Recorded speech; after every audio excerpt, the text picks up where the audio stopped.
Hi, this is Megan with Beadaholique, and today I'm going to show you how to do a bead crochet chain stitch for lefties. I am left-handed some of the time. I'm pretty ambidextrous, but one thing that I do left-handed is crochet. So we figured it would be handy for any of you out there who are left-handed to learn how to do this left-handed, so you don't have to try to flip your video around in your head. So go ahead and make a simple slip knot. Just make a loop, pull the end through, but don't pull the tail, just pull a loop. I'm using pearl cotton. You can actually experiment with a lot of different strings and cords for this. Pearl cotton is a crochet cotton, and it is a really nice soft hand, so it will lay pretty flat. All right, so you're gonna hold your crochet hook in your left hand if you're left-handed, and you should have beads already strung on your cord or your thread. And the number of beads you put on there depends on your project. If you're doing a big project, you might need a lot of beads. If you're just doing a strand of chain stitch with a bead every few stitches, you might need less. So you'll have to play around and see how many you're going to need.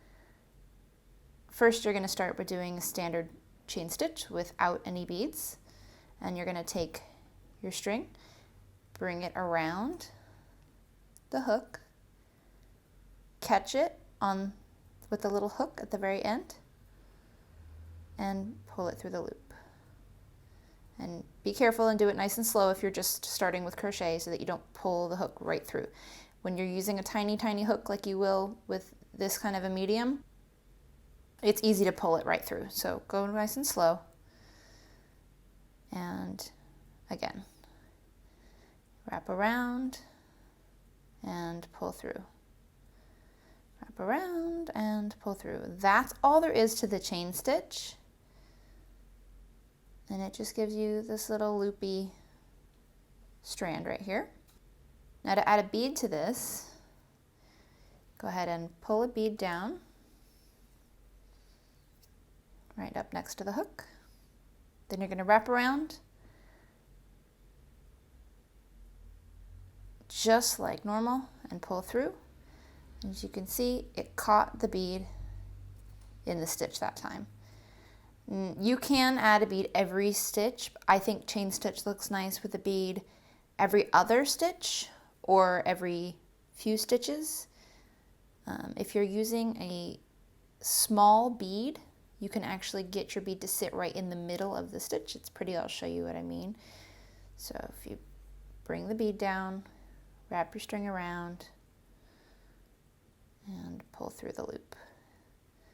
And then do a regular plain stitch without a bead, and then do a beaded stitch,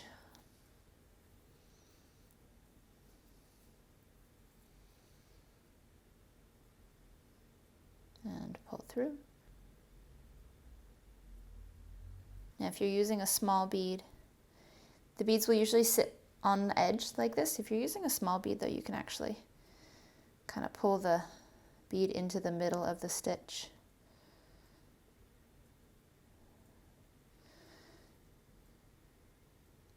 One's a little tight. There we go. So you can see they can actually sit like in the middle. It's kind of almost like really tiny micro macrame like that. So that can be really pretty too. So you can experiment a lot with the size of your thread and the size of your bead. That is what it should look like basically for a beaded chain stitch.